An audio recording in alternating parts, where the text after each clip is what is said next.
Alas 12:03 ng tanghali, una sa ating mga balita. Nakumpiska ng Department of Trade and Industry o DTI ang 44 na milyong pisong halaga ng uncertified appliances sa Plaridel, Bulacan. Kunin natin ang buong detalye, magbabalita si Mar Gabriel. Mara. Yes, well, sinalakay nga ng mga tauhan ng DTI Fair Trade Bureau ang isang tindahan ng appliances sa Plaridel, Bulacan kaninang umaga.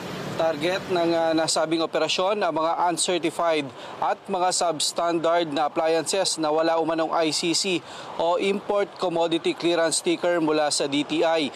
Ikinasa ang operasyon kasunod ng isinagawang test buy ng DTI sa nasabing tindahan. Kasama sa mga produkto na nakumpiska ang exhaust fan, electric fan, rice cooker, solar light at electric kettle. Sa ikalawang palapag ng tindahan na nagsisilbing warehouse, bumulaga sa mga taga-DTI ang mas marami pang produkto gaya ng TV at aircon. Ayon kay Attorney Philip Sawali, Direktor ng Fair Trade Enforcement Bureau, aabot sa higit 25,000 piraso ng appliances na nagkakahalaga ng 44 million pesos ang kanilang nakumpiska. Matapos ang operasyon, ipinakita ng supervisor ng tindahan na mayroon daw silang ICC sticker pero hindi pa raw ito na ikakabit. Pero giit ni DTI Assistant Secretary Agaton Teodoro Overo, sa ilalim pa sa investigasyon ng mga sticker upang alamin kung lehitimo ang mga ito. Bibigyan daw ng 2 araw ang may-ari ng tindahan para magpaliwanag. Kung hindi raw sapat ang paliwanag ay dito tuluyang kukumpiskahin ang mga produkto para sirain. May kaukulang multa din daw ang ipapataw sa may-ari ng tindahan.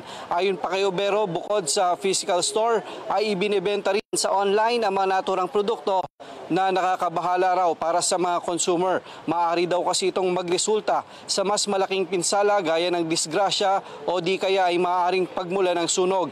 Kaya payo nila sa mga consumer, suriing mabuti ang isang produkto bago ito bilhin upang makatiyak sa kalidad nito. Wedge. Okay, Mar, gusto ko lang malaman ano ang planong gawin ngayon ng DTI dyan sa mga nakumpiskang appliances na iyan?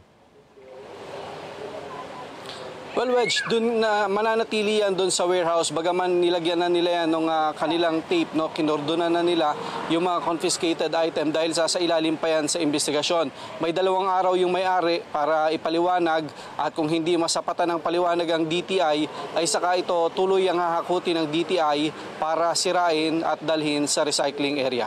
Wedge. Naku, sayang naman kung masisira, Mar Gabriel.